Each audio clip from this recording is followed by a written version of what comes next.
Thank you, everyone. Good evening. Thank you so much for coming here. You all know how jam-packed JPM is, and I hope you've had a really productive JPM, many long nights.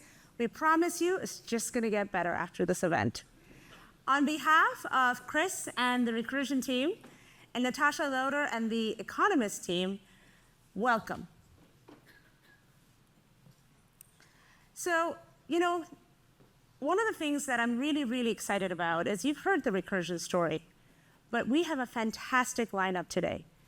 Leaders from science, leaders from business, tech, the investment world, really coming together to share some of the perspectives of where is the era of TechBio today? Where is it going to go? I am not going to introduce the leaders here because, well, their reputation precedes them. Jennifer Doudna, Alice Gorski, Tony Kim, Dean Lee, and Kimberly Powell. Thank you so much for joining us.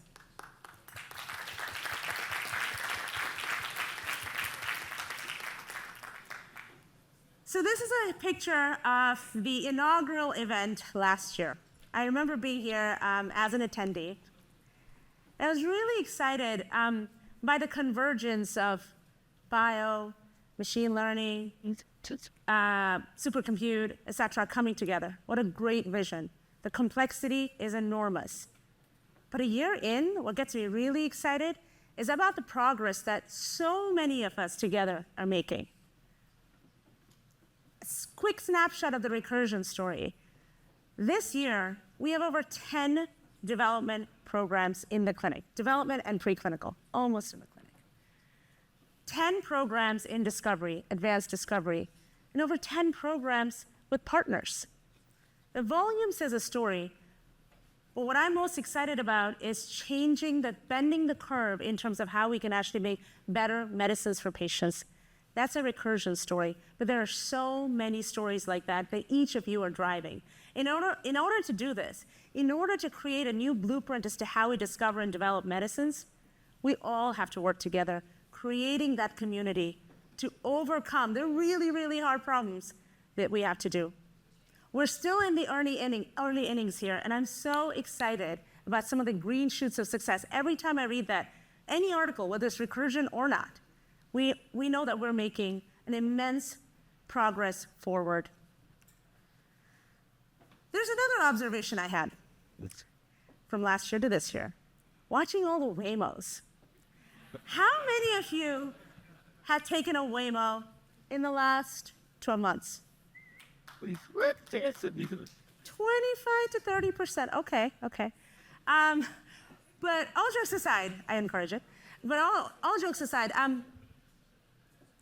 when I'm watching the Waymo cars going around, at the top, they have these great cameras and sensors, and they're pulling in all this data real time, making their algorithms better, and more importantly, improving predictions on the right routes to take.